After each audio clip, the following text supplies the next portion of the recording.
The documentary crew consisted of 5 members: Thomas, the director; Emily, the producer; Jack, the cameraman; Laura, the production assistant; and David, the paranormal investigator.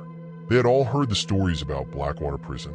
It was infamous not only for its harsh treatment of prisoners, but also for the numerous rumors of strange disappearances and alleged hauntings.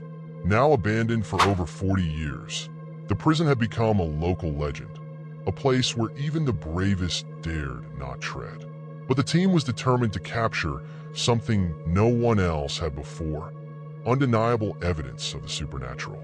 As they drove down the deserted road leading to the prison, the mood in the van was tense. The sun was beginning to set, casting long shadows over the barren landscape. The old prison loomed in the distance, its massive stone walls barely visible through the dense fog that seemed to perpetually shroud the area. The structure was imposing, its silhouette standing out against the darkening sky like a sentinel guarding something sinister. No one spoke, but each of them could feel the weight of what was to come. When they finally arrived, the air was thick with an eerie silence. The sound of gravel crunching under their feet was the only thing that broke the stillness. Blackwater Prison stood before them, its cold, decaying facade seeming to watch them, waiting.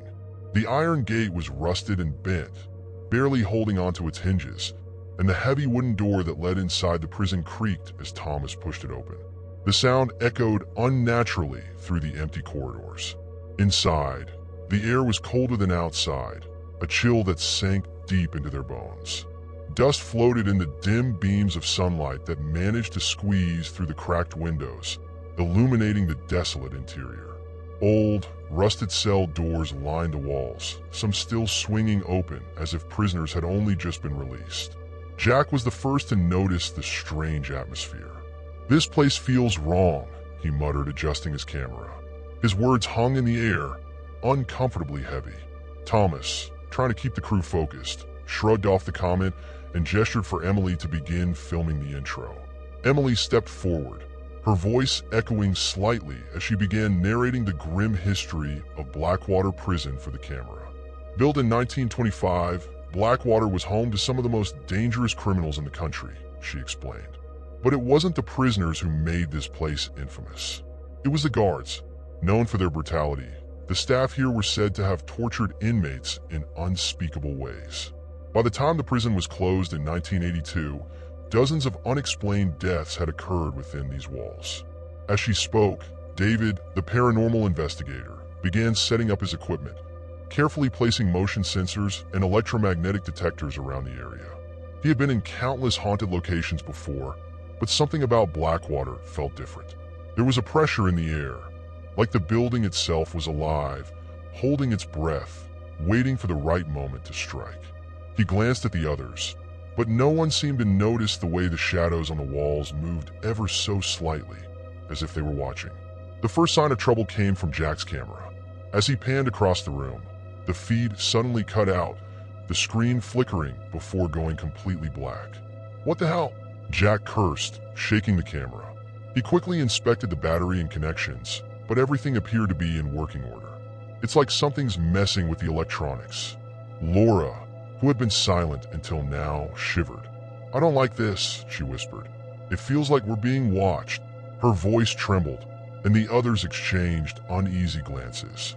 They all felt it too, that crawling sensation on the back of their necks, like invisible eyes were tracking their every move. Thomas, trying to maintain control, dismissed their fears with a forced laugh. "It's an old building. Probably just the atmosphere getting to us. Let's stick to the plan." But as they ventured deeper into the prison, none of them could shake the growing feeling of dread. Something was lurking in the darkness of Blackwater, something that had been waiting for them to arrive. The last rays of sunlight disappeared behind the horizon, plunging the prison into an oppressive darkness. As they stepped further into the prison, the oppressive air seemed to thicken, almost like a physical force pressing down on them. The first floor of Blackwater was a maze of rusted iron bars and crumbling stone.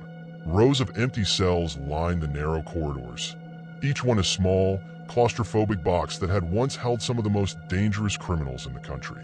The decay was overwhelming. The smell of mildew and rust hung heavy in the air, mingling with a faint odor of something foul, something old and rotting.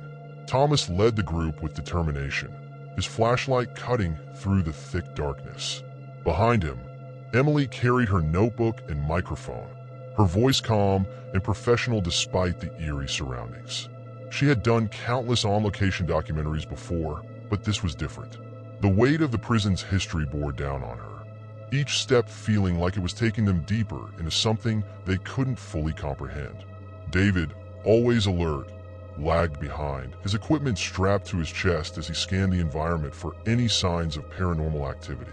The motion sensors he had placed earlier hadn't gone off, but that didn't ease his nerves. There was something about Blackwater that didn't follow the rules of the other haunted places he had investigated. It was as if the prison was watching them, waiting for the right moment.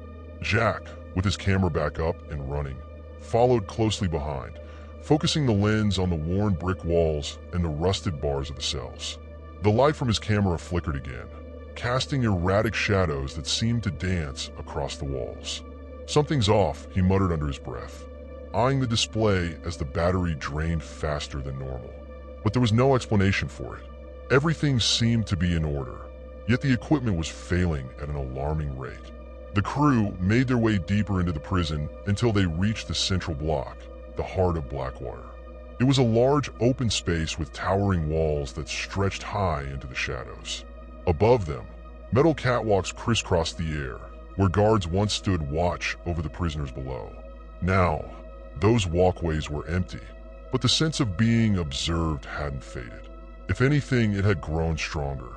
Emily took her position in front of the camera, preparing to narrate the next segment. Her voice was steady, but the tension in her face was undeniable.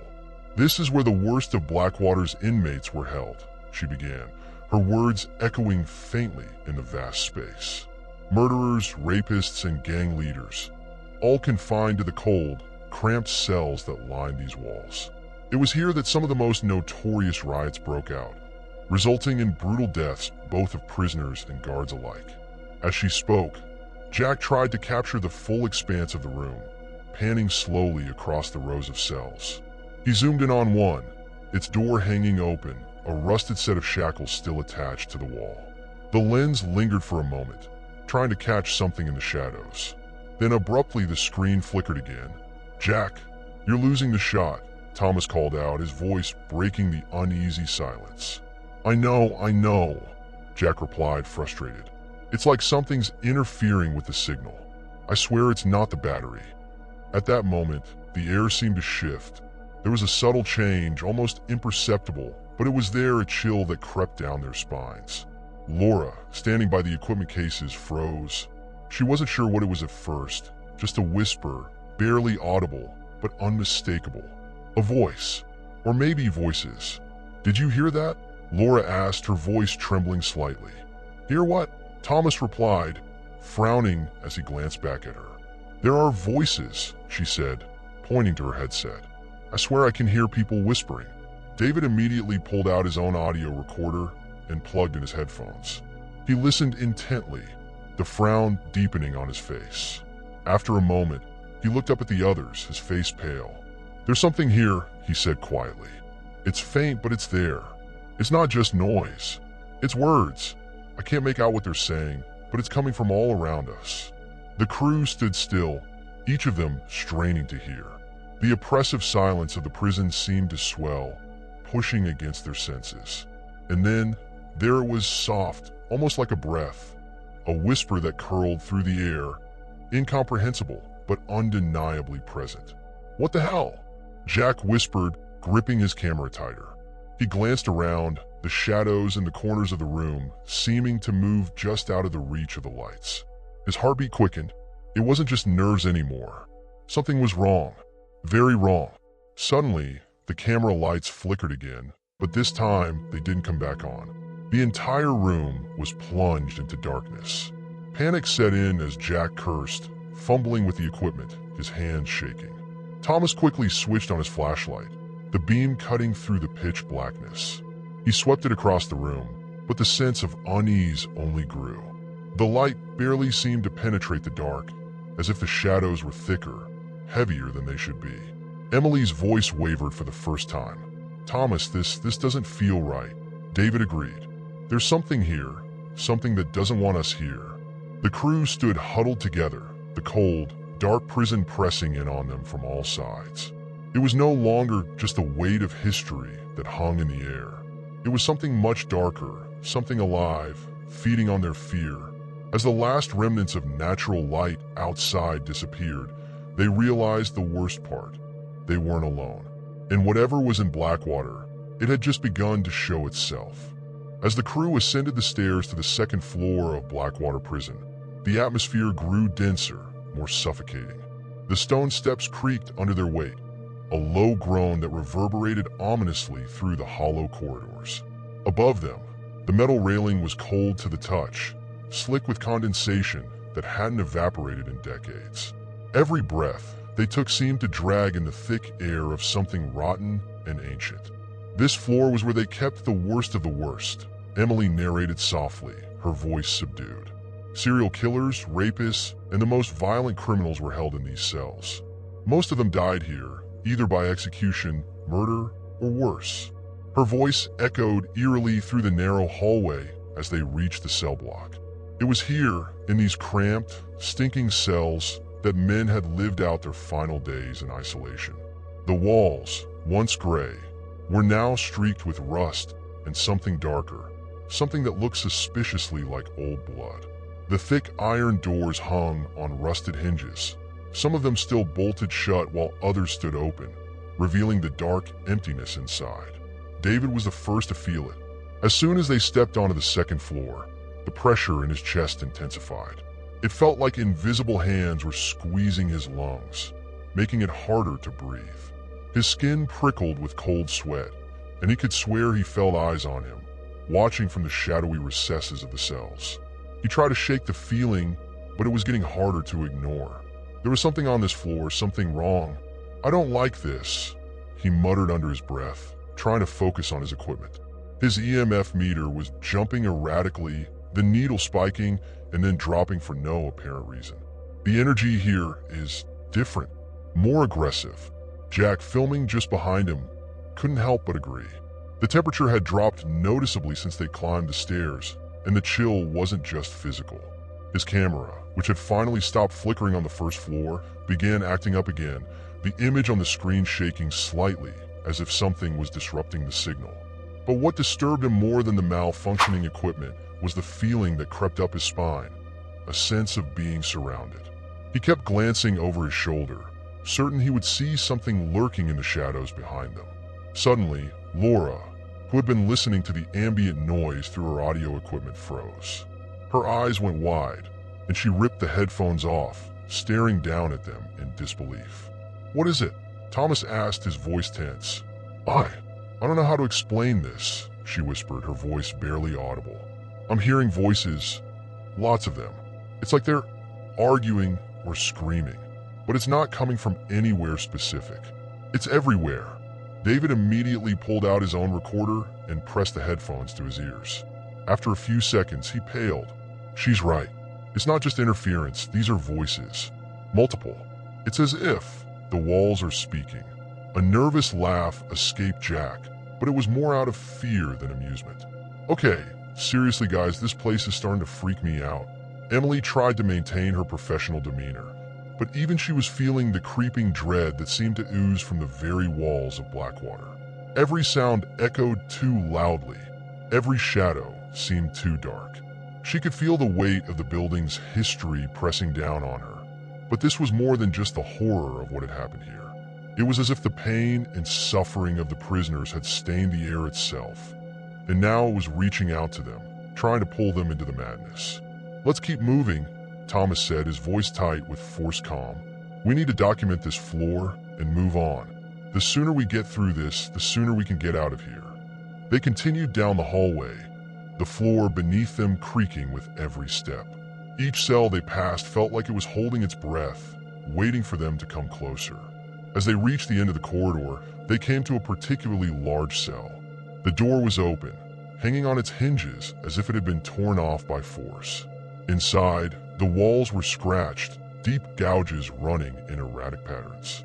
At first glance, it looked like the marks of a desperate prisoner, but the sheer number and depth of the scratches made it clear that whatever had done this was not human. Emily stepped inside, her breath catching in her throat. This cell belonged to one of Blackwater's most notorious inmates, she said, her voice barely a whisper. James the Ripper Thompson. He was sentenced to death for the murders of 7 women, but before they could execute him, he went mad. They found him here in this cell, dead. His body was covered in deep lacerations, but the cause of death was never determined. Some say he tore himself apart. Others believe something inside this prison drove him to it. As she spoke, a cold wind seemed to sweep through the cell despite the lack of windows. The hairs on the back of her neck stood on end, and she felt a sudden, overwhelming urge to leave. But before she could step back out, the temperature dropped dramatically. Jack's camera screen flickered violently, the image distorting into static. Guys, something's happening. Suddenly, the door to the cell slammed shut behind Emily with a deafening bang. The sound echoed down the corridor, sending shockwaves of panic through the crew. Emily spun around, her heart racing, but the door wouldn't budge. It was as if some unseen force had sealed it shut. "Thomas, Jack, get me out of here," she screamed, pounding on the metal door. Thomas and Jack rushed to the door, pulling with all their strength, but it wouldn't move. It was as though the door was being held by something far stronger than any of them. David grabbed the handle, trying to pry it open, but the metal felt cold, almost burning to the touch. His fingers slipped as a sudden wave of dread washed over him. Inside the cell, Emily's breath came in shallow gasps. She pressed her back against the wall, her eyes darting around the room. The temperature had plummeted, and she could see her breath in the air. And then she heard it, a low, guttural whisper coming from the shadows of the cell. It was faint at first, barely more than a breath. But as she strained to listen, the whispers grew louder, swirling around her, overlapping, becoming more frantic. They weren't words she could understand, but the tone was unmistakable. They were angry, and they were getting closer. From the corner of the cell, something moved. A shadow, darker than the rest, began to take form. Emily's eyes widened in terror as the whispering grew into a deafening chorus. Something was in the cell with her, and it wanted her to stay. Emily's heart pounded in her chest as the shadow in the corner grew denser, darker, seemingly feeding off the fear that pulsed through her veins. The whispers filled the small, cold cell, overlapping into a chaotic symphony of anger and torment. They circled her. Each breath she took feeling like it was being stolen by the oppressive force that had sealed her inside. Outside the cell, Thomas and Jack were frantically pulling at the door, their faces pale with fear. Thomas shouted her name, the desperation in his voice growing with each passing second. "Emily, we're gonna get you out. Just hold on." David, eyes wide with panic, scrambled to pull out his equipment, hoping that somehow he could make sense of what was happening. His EMF meter was going haywire, the needle spiking into the red and staying there, as though whatever force was surrounding them had exploded into full force. The static crackled loudly in his headset, and through the chaos, he could faintly hear those same voices Laura had mentioned, distant, but rising in intensity, overlapping and arguing with each other. "Come on," Jack growled, straining with all his might to force the door open. His hands slipped on the cold metal, and he could feel it, the unnatural cold that seemed to radiate from the door itself. It was like trying to pull against something that wasn't just locked, but held by a malevolent will. Inside, Emily pressed herself further into the wall, her breath coming in shallow, panicked gasps. Her eyes were fixed on the shadow, which had begun to shift and stretch, its edges undulating as if it were struggling to take shape. The whispers were louder now, angry and accusatory, though the words remained unintelligible. They weren't speaking to her. She realized they were speaking about her. Her skin crawled as she watched the shadow expand, twisting into something vaguely humanoid. Its limbs were elongated, grotesque, and misshapen, and as it loomed closer, she could make out its eyes, two pinpricks of glowing red, staring into her with malevolent intent. It didn't just want her trapped here. It wanted to consume her, to feed off the terror that had gripped her heart. Emily squeezed her eyes shut, trying to block out the growing presence, but it was no use. The cold breath of the whispers brushed against her ears, the shadow moving closer, so close she could feel the weight of its gaze on her skin. Her body trembled uncontrollably, the primal fear taking hold. Suddenly, her earpiece crackled to life, a distant voice cutting through the haze. "Emily, can you hear me?" It was Laura, back at the equipment table. Her voice was shaky, but insistent. "Hold on, we're gonna get you out of there."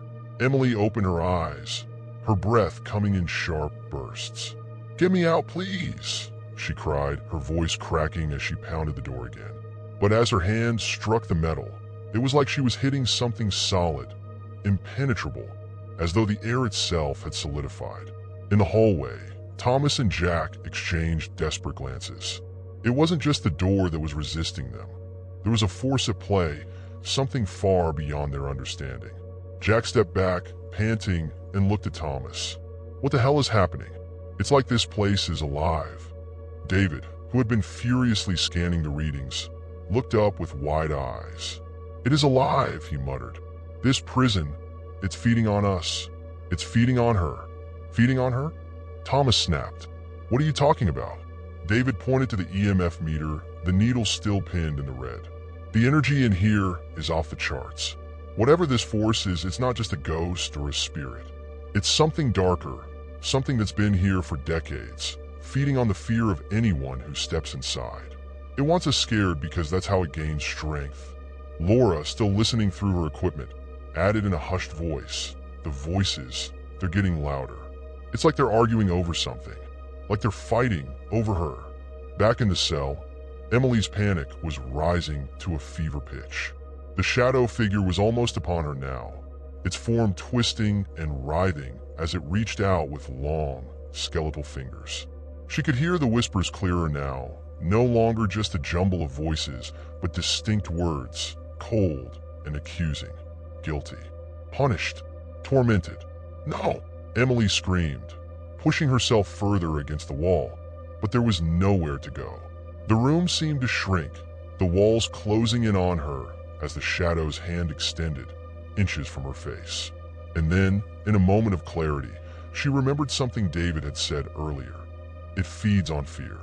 The thought hit her like a bolt of lightning. If it fed on fear, maybe she could starve it.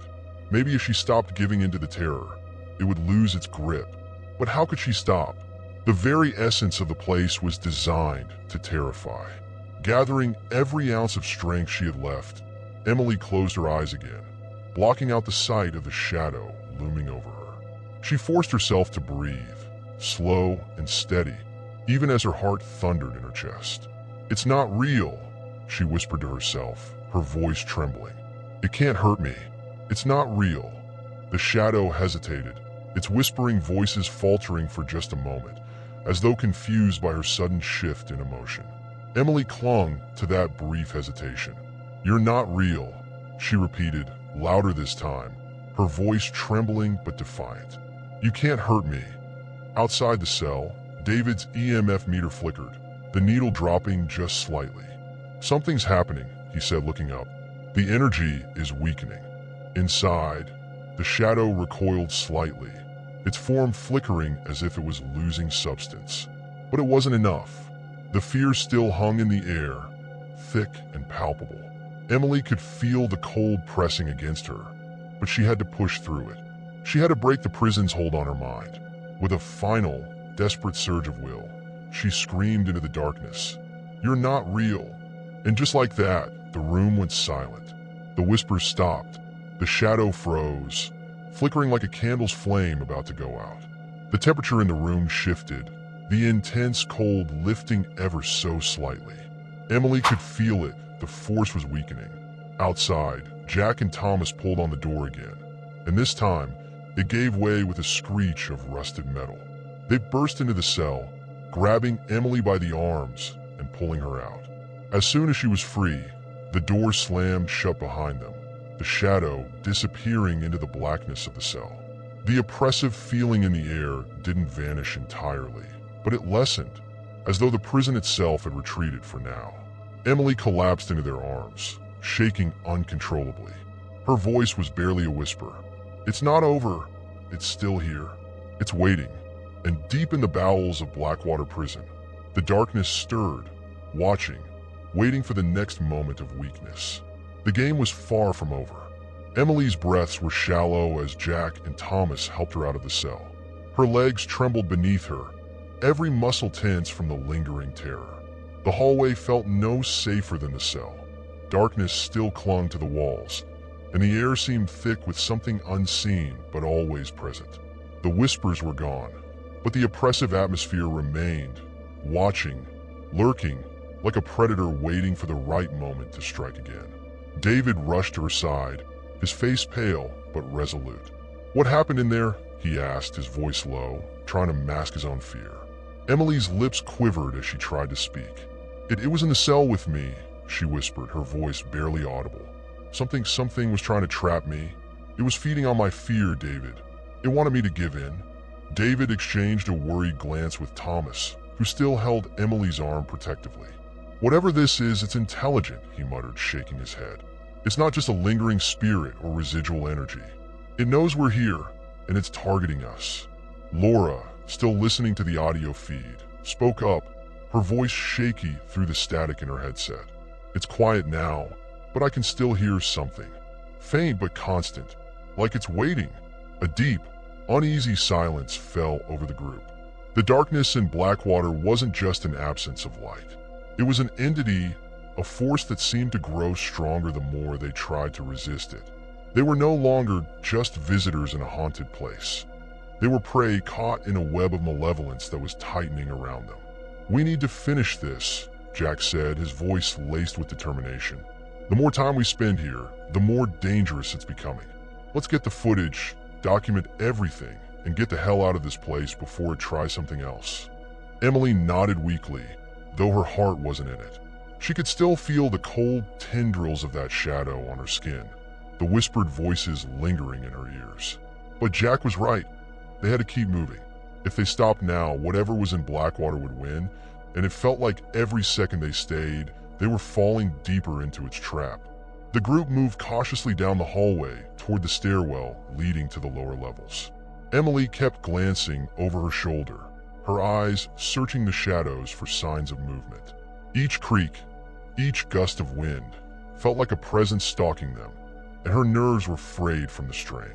As they reached the stairwell, David stopped abruptly. His face drained of color as he stared at the entrance to the lower floors. "Wait, you hear that?" he asked, holding up a hand to silence the group. At first it was faint, but then they all heard it, an echoing clang like the sound of metal scraping against metal. It was coming from deep below, in the bowels of the prison where the worst of the inmates had been housed. The sound reverberated through the stairwell, growing louder and more insistent, like a heavy gate being dragged open. "That wasn't there before," Jack said, his voice tight with unease. "No," David agreed. "That wasn't us." A cold shiver ran down Emily's spine. Something was happening, something they had disturbed by their presence, and it was drawing them further into the prison's grip. The air around them seemed to thicken, growing colder with each passing moment. As if the deeper they went, the closer they got to the source of the evil that had claimed Blackwater as its domain. Thomas glanced back at the others, his face set with grim determination. "We don't have a choice," he said quietly. "If we don't finish this, we might not get out at all." With that, he led the way down the stairwell, the others following reluctantly behind him. Each step echoed in the silence, a rhythmic drumbeat that filled the empty air. The walls grew narrower as they descended, the stone cold and damp beneath their hands, and the faint smell of decay and rot began to fill their nostrils. As they reached the lower levels, the temperature dropped even further, and their breaths came out in visible puffs of mist. The lights from their flashlights flickered as if the very air was trying to snuff them out. They stepped cautiously into a long, narrow corridor lined with heavy iron doors, solitary confinement cells, where the worst inmates had been kept in isolation for years on end. "This is it," Emily said softly, her voice trembling. "This is where they kept the ones who lost their minds." David scanned the area with his equipment, the readings spiking wildly. The energy down here was overwhelming, almost suffocating. The walls seemed to pulse with a life of their own, as though they were holding the memories of every tortured soul that had been locked inside them. "Look at this," Jack said, his voice barely above a whisper as he pointed to one of the iron doors. It was scratched and dented, the metal warped in places as if someone, or something, had tried to claw its way out. Deep gouges ran across the surface, too wide and too jagged to have been made by human hands. Suddenly, a loud bang echoed from the far end of the corridor, causing everyone to jump. Emily's heart leaped into her throat as she whipped her flashlight in the direction of the noise. For a moment, they saw nothing, just the empty hallway stretching into darkness. But then, a shadow shifted, moving unnaturally fast, darting from one cell to the next. "Did you see that?" Laura whispered, her voice tight with terror. "Yeah," Thomas replied, his own fear evident in his eyes. "I saw it." Jack aimed his camera down the hallway, the lens trembling slightly in his hands. "There's something down here," he muttered, more to himself than to the others. "Something's watching us." David's equipment began to malfunction again, the static in his headphones rising to a deafening level. He yanked them off, wincing. Whatever it is, it's close.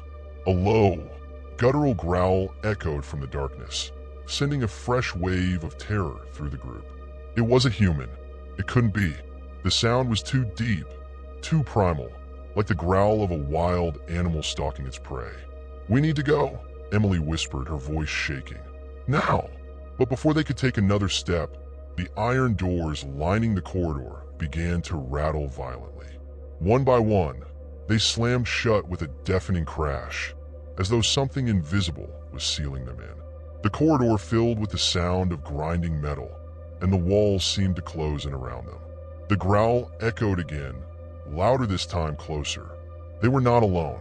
Thomas's screams echoed off the walls of the cell, but they sounded distant, distorted, as if the prison was swallowing his voice, absorbing his fear into its very structure. Outside the locked door, Jack, Emily, and David frantically beat against the rusted metal, their fists pounding as if they could will the door open. But it didn't budge. The ancient iron seemed to mock their desperation, groaning under their hands but refusing to give. "Thomas!" Jack yelled, his voice hoarse from panic. "Hang on, we're getting you out of there." Emily's hands shook uncontrollably, her nails scraping against the peeling paint of the door. She could hear Thomas inside, his breaths coming in ragged, frantic gasps.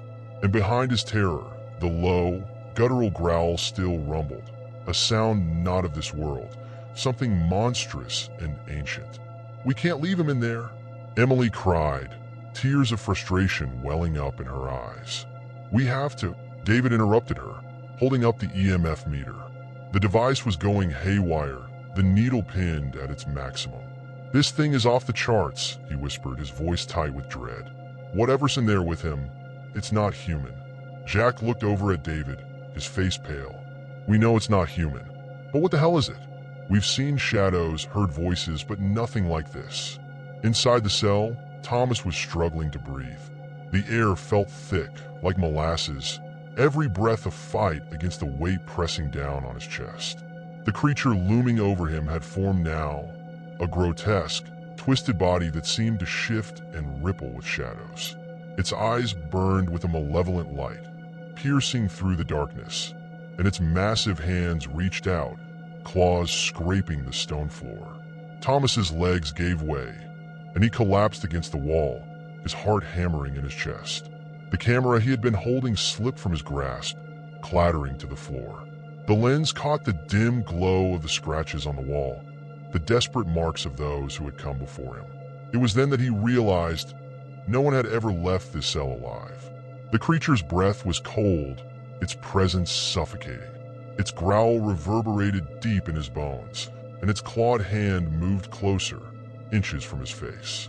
Thomas squeezed his eyes shut, every nerve in his body screaming for him to run, but he was paralyzed by fear. His mind raced, flashes of memories, his childhood, his family, his ambitions, flickered in the periphery of his consciousness, as if the prison itself was stealing them, feeding off his very essence. Suddenly, the room grew impossibly cold. Thomas opened his eyes to see the creature lean forward, its deformed face inches from his own. The air around him seemed to freeze, his breath visible in short, panicked puffs. The creature's eyes glowed brighter, its breath like a cold wind brushing against his skin. A voice, a deep, ancient voice that seemed to come from everywhere and nowhere at once, rumbled in the back of Thomas's mind. "You don't belong here." It wasn't just a warning. It was a sentence. The creature's eyes flickered with something like amusement, its grotesque lips curling into a sickening imitation of a smile. Outside, Emily's frustration turned to action.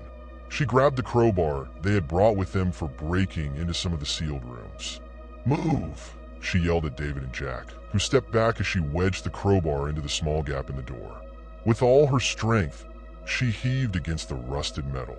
The door groaned, the old hinges shrieking in protest. Come on," she muttered through gritted teeth, her muscles straining as she pushed harder. The door resisted, but just as it felt like it would never move, it gave a loud snap, and the lock broke free. The door flew open, slamming against the wall with a deafening bang. The sudden burst of light from their flashlights cut through the darkness, revealing the nightmarish scene inside. Thomas was slumped against the wall, his face ashen and his eyes wide with terror. The creature was gone, vanished into the shadows as if it had never existed. But the cold remained, the air still thick with the malevolent presence that had been tormenting him. Emily rushed to Thomas's side, kneeling beside him. "Thomas, are you okay?" she whispered, shaking his shoulder gently. He didn't respond at first, his body stiff and unresponsive. His eyes were fixed on the corner of the room where the creature had been. Finally, after what felt like an eternity, he blinked and let out a shaky breath. "It was right here," he gasped, his voice barely a whisper. "It's not just the prison. There's something in the prison. It's alive, and it wants us. It's feeding off us." Jack knelt beside them, his face tight with fear. "We need to leave. Now. Whatever that thing is, it's not done with us." David, still holding the EMF meter, glanced around the cell. "It's worse than I thought. The energy levels in here are off the scale. I've never seen anything like this." Emily helped Thomas to his feet, his body weak and trembling. They hurried out of the cell, not daring to look back. The hallway stretched before them, dark and menacing, but now it felt more like a trap than an escape route. They had come face to face with the prison's true horror, and they knew it was only a matter of time before it came for them again. As they made their way toward the stairwell, a distant, echoing voice whispered through the air, so faint they almost missed it. "You won't leave." Emily froze, her heart pounding in her chest. She turned to the others, her face pale. "Did you hear that?" They all nodded, their eyes wide with fear. David glanced over his shoulder, his grip tightening on his equipment. "It knows we're trying to leave. It won't let us." And with that chilling realization, they began to run, the oppressive weight of the prison bearing down on them with every step. As Thomas and the others frantically searched the prison, the air grew thick with a suffocating dread. Laura's last transmission had been a chilling scream of sheer terror, echoing through the static of the radio.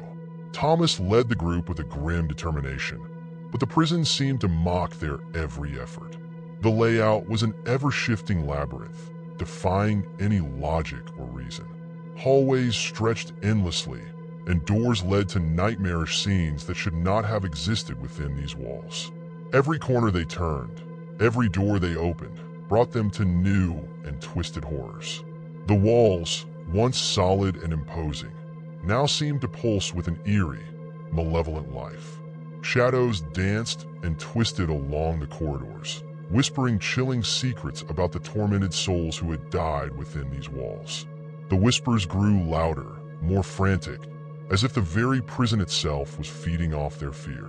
Jack, once a stoic and steady presence, began to unravel. His eyes darted frantically, haunted by visions that were too horrific to be real. He stumbled down the hallways, his shouts piercing the oppressive silence. I see them.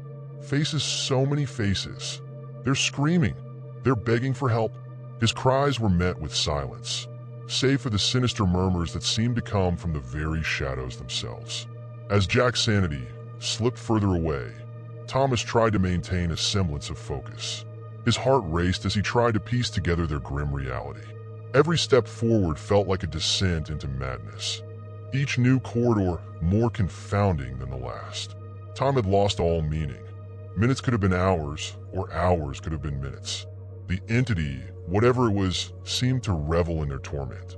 It used the prison's twisted architecture to its advantage, ensnaring them in a web of fear and despair. The walls, once familiar, now closed in around them with a sense of inevitability. Every door they opened revealed a new nightmare, a room filled with distorted, grotesque reflections of their own fears, or scenes of brutal violence that seemed to pulse with a life of their own. As the prison closed in around them, Thomas and the remaining survivors felt the crushing weight of their entrapment. The air grew colder and the whispers more insistent. Each shadow seemed to hold a piece of the prison's dark history, and with each step, the line between reality and nightmare blurred further. They were no longer just lost. They were ensnared in a living, breathing horror that fed on their fear and despair. Thomas knew they had to find Laura, but the prison had become a sentient maze, shifting and changing as if it were alive. The sense of time slipping away only compounded their terror, leaving them to wonder if they would ever escape the malevolent grasp of the prison, or if they were doomed to be swallowed by its darkness forever. At the peak of their terror, only Thomas, Emily, and David remained, their resolve frayed, but their will to survive unbroken. David, now fully convinced that they were grappling with something beyond any scientific explanation, resolved to confront the entity head-on. Desperation drove him to a reckless act of defiance. With a voice trembling yet fierce, he shouted into the darkness, challenging the unseen force that had tormented them. "I know you're there. Show yourself. We're not afraid of you." His voice echoed through the twisted corridors, bouncing off the walls in a maddening cacophony. As David's defiant cries pierced the oppressive silence, the prison itself seemed to react with a violent intensity. The building groaned and shuddered as if in response to his challenge. The shadows that had previously slithered and whispered now writhed and danced with a frenzied energy. The very walls seemed to pulse with a dark, malevolent life, their surfaces rippling like disturbed water. The tremors grew stronger, and a guttural roar seemed to reverberate through the walls. For a moment, it felt as if the entire prison was shaking apart.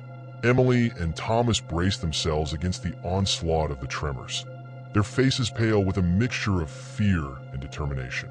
The air grew heavy, charged with an almost tangible malevolence as the shadows lashed out with a newfound fury.